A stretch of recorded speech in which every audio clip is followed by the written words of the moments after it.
Hola Spain lovers, Stuart here with another video, and you're thinking about moving to Spain but your mind is working overtime with all of the what ifs. What if I can't speak the language? What if bureaucracy in Spain drives me crazy? Well, you are not alone, and in this video I'm going to break down some of those biggest fears that people have before moving to this country, Spain, and I'm going to debunk them one by one. So let's get started.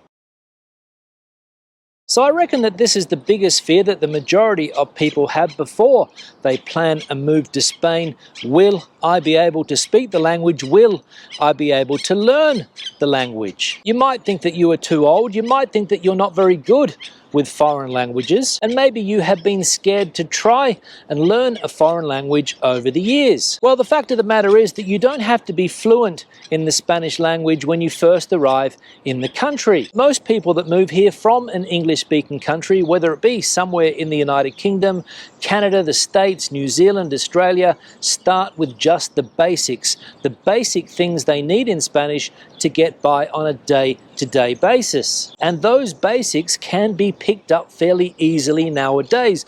Not like it was when I was learning a language back in the day. We only had books to learn with, but today there are thousands and thousands of resources available on the internet for you to learn a foreign language like Spanish. You've got apps, you've got videos, you've got plenty of material to start learning a language. And then when you get to Spain, you can start on improving your language skills, like for example enrolling at the local language academy. And believe me that if you do make an effort to learn the language, the locals here will appreciate it. And speaking the local language is going to make your life a whole lot easier, believe me.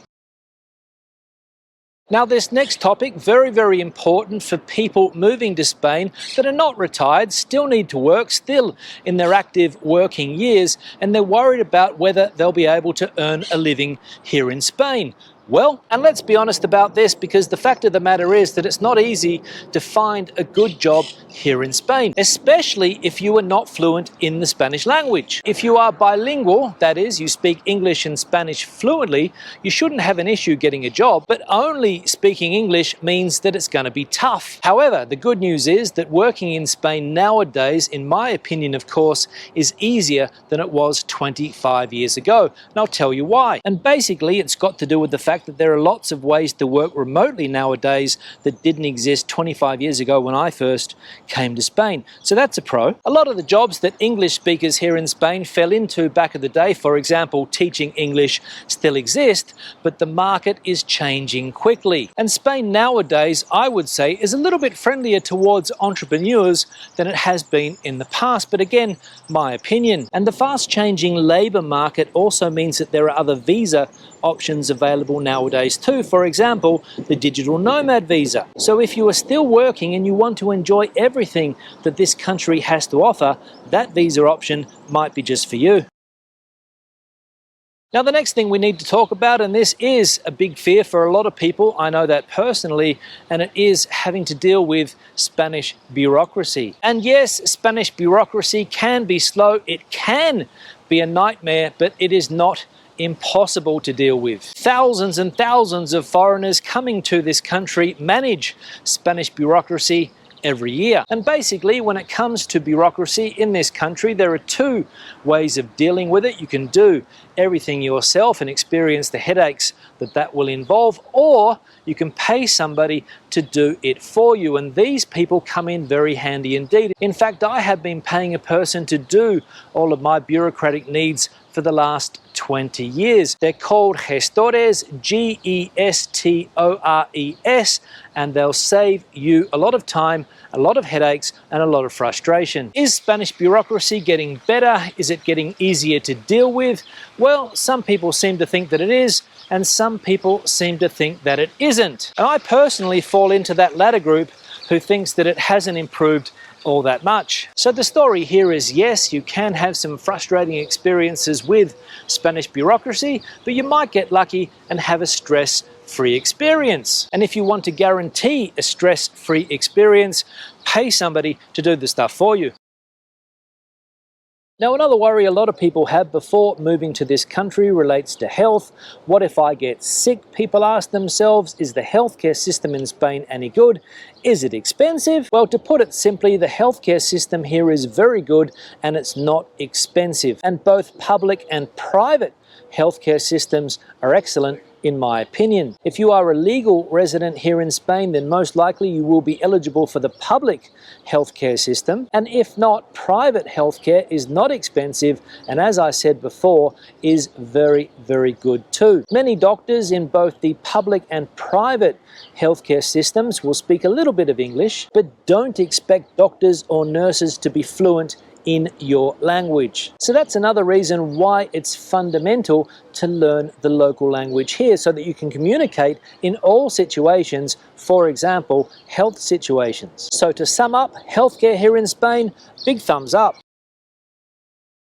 Now, another worry that a lot of people will have about moving to Spain is, what if I feel homesick? What if I can't make friends? And I'm going to be honest here, you are going to feel homesick every now and again. And also, it might take you a while to make new friends, but it's completely normal. But Spain is a social country. People like to get out and about, enjoy life. And if you're willing to put yourself out there and make new friends and be open to new friendships, Spanish people will normally be friendly back to you. And there are also plenty of foreign people living in Spain nowadays that will have the same experiences as you, the same challenges as you, so they could be possible friendship groups as well. But don't be worried that after 6 months living here, or even after a year living here, you still haven't been invited to a Spaniard's home, because I'm going to be honest, over the 25 years that I have been living here, I haven't been invited to a lot of people's homes. Spanish people, for whatever reason, don't like to socialize at home. They prefer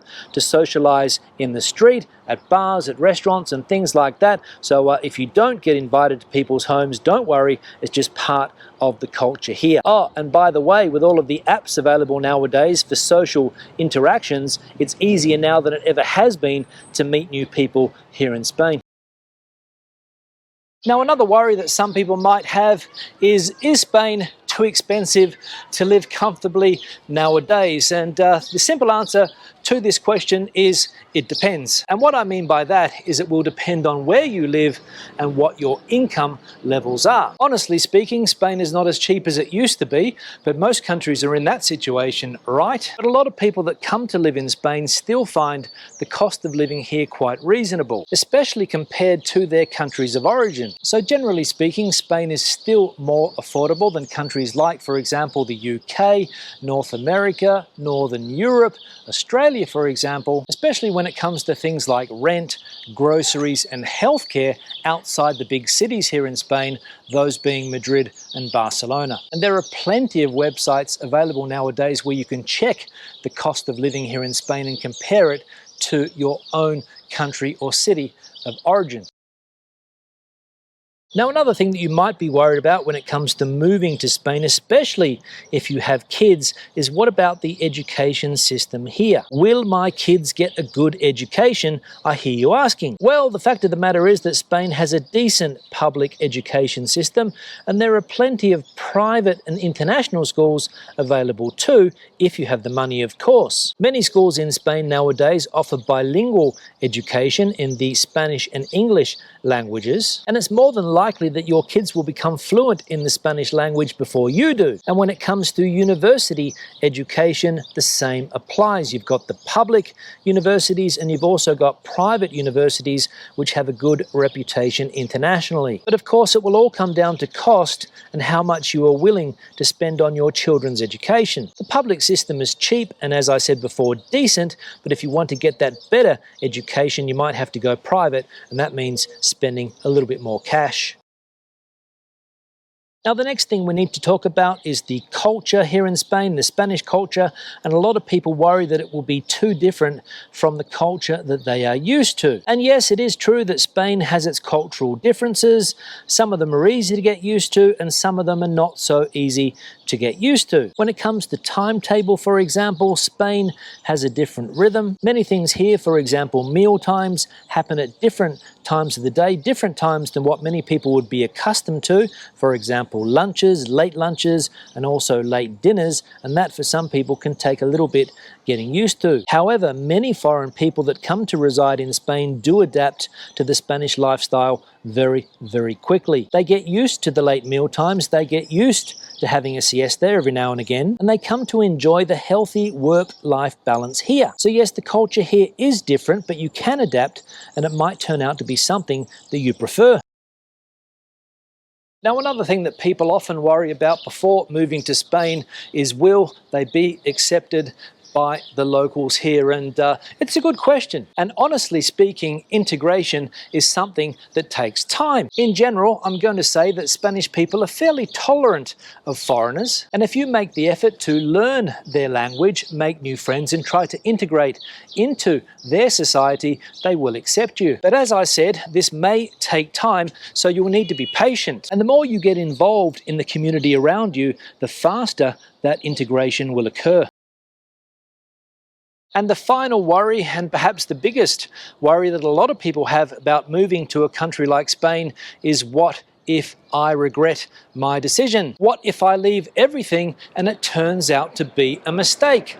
Well, that could happen, and fear of regret is completely natural. I'm sure that thousands of people over the years have moved to another country for whatever reason and have moved back home and have regretted their decision for even leaving their country in the first place. But talk to other people that have stuck it out, and quite often they'll tell you that the only regret that they have is not moving to Spain sooner. These are people that have got used to the slower pace of life, a better quality of life, and are now fully enjoying everything that this country has to offer. And let's be honest, Spain has its ups and it has its downs, but in general, it offers that fantastic quality of life that I mentioned before, mainly because of the weather, the cost of living, and other things that I have mentioned today. So those are some of the biggest fears that you may have before moving to a country like Spain, and hopefully you're a lot more confident now that I have debunked some of those fears. Moving to any new country is a huge move, and you need to do your homework well, but fear should not be one of the things that is holding you back. Questions and comments, please leave them in the section below. If you have anything